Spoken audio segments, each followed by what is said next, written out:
Open System Interconnection atau yang biasa disebut dengan OSI ialah kerangka kerja konseptual untuk bagaimana aplikasi berkomunikasi melalui jaringan. OSI diciptakan oleh International Organization for Standardization atau ISO di Eropa pada tahun 1977.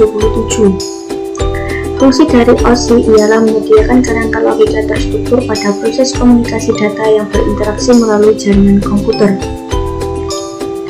OSI mempunyai 7 lapisan, di mana pada setiap lapisan atau layernya bertanggung jawab pada proses komunikasi data. Lapisan yang paling atas adalah lapisan ke-7, yaitu lapisan application.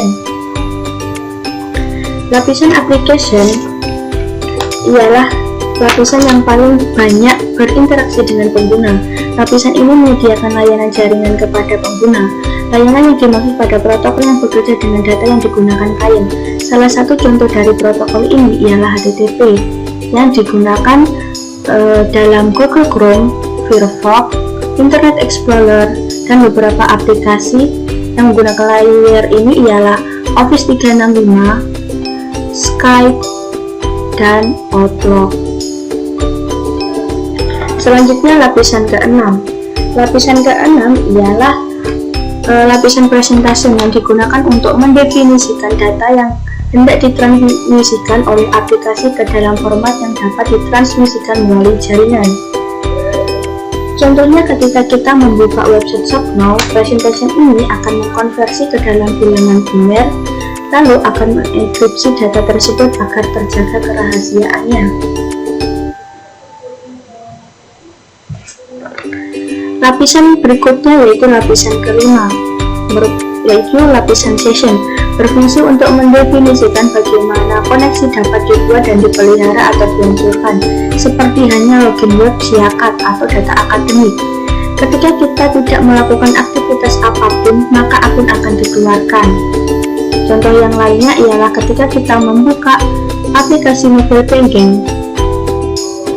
Lapisan yang keempat ialah lapisan transport, berfungsi untuk mengerjakan data yang akan dimasukkan ke dalam beberapa paket data serta melakukan looping terhadap proses transmisi yang ada dalam paket data yang hilang. Contoh protokol yang menggunakan layar keempat ini ialah TCP, Transmission Control Protocol, dan UDP, User Data Protocol. Contoh penerapannya ialah saat kita mengirimkan email dan ternyata jaringan kita putus, dan kita akan secara otomatis disuruh mengulang. Lapisan yang ketiga ialah lapisan network, berfungsi untuk mendefinisikan alamat-alamat IP, membuat header untuk paket-paket, dan melakukan routing melalui internet blocking dengan menggunakan router dan switch, kemudian mencarikan rute yang terbaik atau yang tercepat.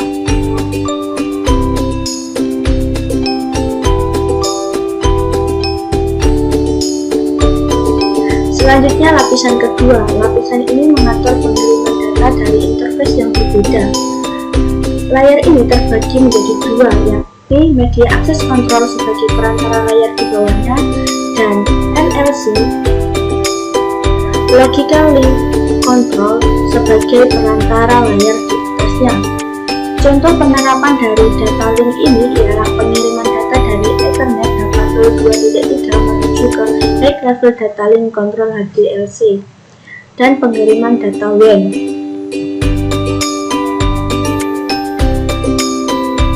Lapisan yang pertama ialah lapisan Recycle. Recycle merupakan lapisan penghubung langsung pada sebuah jaringan komputer dengan parameter komputer. Fungsi layar ini ialah digunakan untuk mendefinisikan media transmisi jaringan. Contohnya ialah Ethernet, fiber optic, dan switch, atau dan yang lain sebagainya.